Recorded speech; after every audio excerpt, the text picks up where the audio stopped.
So this is how to transfer a TFSA or a tax-free savings account from Tangerine Bank to Wealthsimple.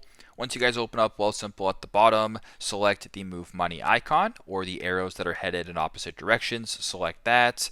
Then just scroll down a little bit under Accounts and select Transfer Account to Wealthsimple. Then press Get Started.